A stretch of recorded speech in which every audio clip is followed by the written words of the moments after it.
Suatu masa sebelum diutusnya Nabi Muhammad SAW, salah seorang raja Persia yang adil bijaksana sedang berburu di hutan belantara.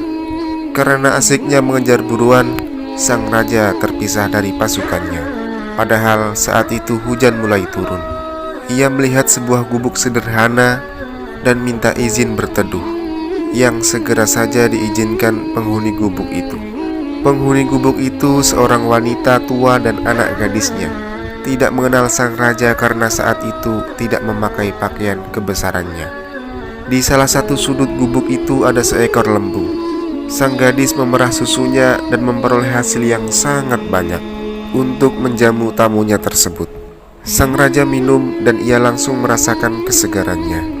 Melihat keadaan itu, terbesit dalam hati sang raja untuk menerapkan aturan pemungutan pajak bagi pemilik lembu.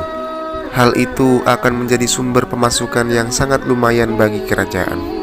Ketika malam menjelang, sang gadis akan memerah susu kembali seperti biasanya. Tetapi ia tidak mendapatkan setetes pun. Maka ia berseru, "Wahai ibu, sepertinya raja mempunyai niat jahat terhadap rakyatnya." Ibunya berkata, "Mengapa engkau berkata seperti itu?" Sang gadis berkata, "Karena lembu ini tidak mengeluarkan susunya walau hanya setetes." Sang ibu berkata, "Sabarlah, ini masih malam. Nanti menjelang subuh, cobalah lagi untuk memerahnya." Sang raja yang tengah beristirahat di atas tumpukan jerami itu dengan jelas mendengar pembicaraan ibu dan anak tersebut. Ia berkata pada dirinya sendiri, "Begitu besarkah pengaruhnya dari apa yang aku putuskan?"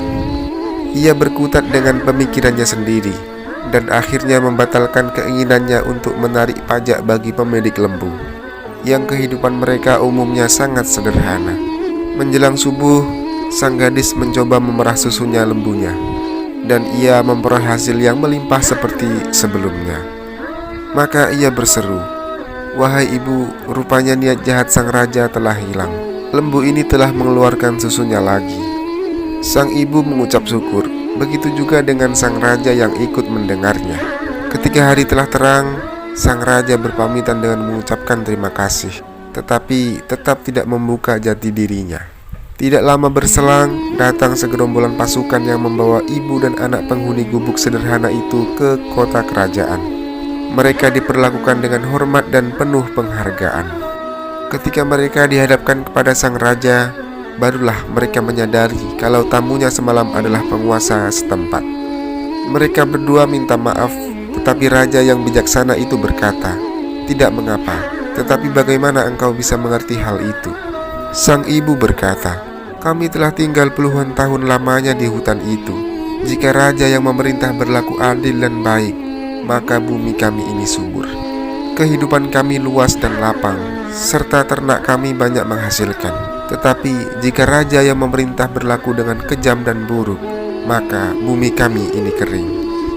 Tanah dan ternak-ternak kami tidak menghasilkan apa-apa, sehingga